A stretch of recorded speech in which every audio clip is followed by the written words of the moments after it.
AP Tirupati జిల్లా రేణిగుంటలో Ongole YCP MP అభ్యర్థి చెవిరెడ్డి భాస్కర్ రెడ్డికి చెందిన గోడౌన్లో ఉన్న వైసీపీ ప్రచార సామగ్రిని సీజ్ చేశారు ఫ్లయింగ్ స్క్వాడ్ అధికారులు. ఓటర్లకు పంచేందుకు ఫోటో కీచైన్లు, చేతి గడియారాలు, టీషర్ట్లు, గొడుగులు, చీరలు, మైక్ సెట్లతో పాటు 52 వస్తువులు ఉన్నట్లు గుర్తించారు. వీటితో పాటు సీఎం జగన్, చెవిరెడ్డి భాస్కర్ రెడ్డి ఫోటోలున్న సంచులను స్వాధీనం చేసుకున్నారు.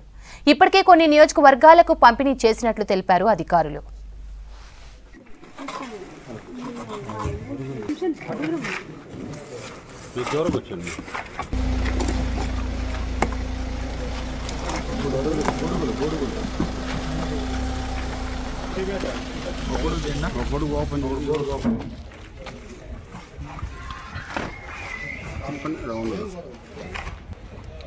జస్ట్ మూవ్ చేయండి సార్. జస్ట్ ఇంకా మూవ్ చేయండి. మొత్తం 3 గోడౌన్స్ తీసుకున్నారు.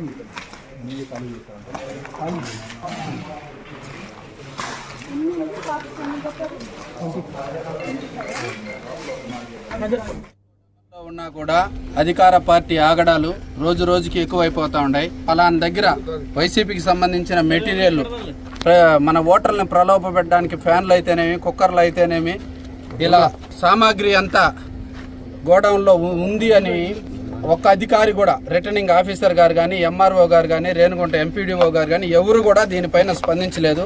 ఆఖరికి మేమే, మా నాయకులు, తెలుగుదేశం పార్టీ నాయకులు వచ్చి ఇక్కడ అడ్డుకుంటే ఆ డ్రైవర్ పారిపోయాడు. బండి ఎక్కడుంది, లోపల గోడౌన్లో ఇంకా కావాల్సినంత మెటీరియల్ ఉంది. ఎన్నికల అధికారిని అడిగితే మేడం గారు కూర్చొని మేము చేస్తాం, పడతాము అని చెప్తా ఉన్నారు. దీనిపైన ఎమ్మెల్యే గారు రోజు రోజుకి కాళాస్తి నియోజక మధుసూదన్ రెడ్డి గారు ప్రజల్ని ఎట్టైనా ఓటర్లు దౌర్జన్యం చేసో, ప్రలోభాలు పెట్టో ఈ విధంగా ఎమ్మెల్యే గారు గెలవాలని చూస్తూ ఉన్నారు. ఇది చాలా తీవ్రంగా ఖండిస్తాను. ఈ గోడౌన్లో ఉన్న మెటీరియల్ అంతా సీజ్ చేసేదాకా ఇక్కడి నుంచి కదిలే ప్రసక్తి అయితే లేదు. ఎఫ్సీ గోడౌన్ దగ్గర సుమారు 4-5 కోట్లు మెటీరియల్ ఉన్నట్టు మాకు సమాచారం అందింది. దాని ప్రకారం ఆ లారీలో ఫస్ట్ లారీ నిలిపినాము. డ్రైవర్ ఫరారైపోయాడు. ఆల్రెడీ నిన్నే మధుసూదన్ రెడ్డి కొట్రమంగళం, పందికాలువ, కొత్తకాలం ఇవన్నీ కూడా చీరలు కూడా పంచారు. ఇప్పుడు ఇంత సరుకున్నా కూడా అధికారులు ఏం చేస్తారో నాకేం అర్థం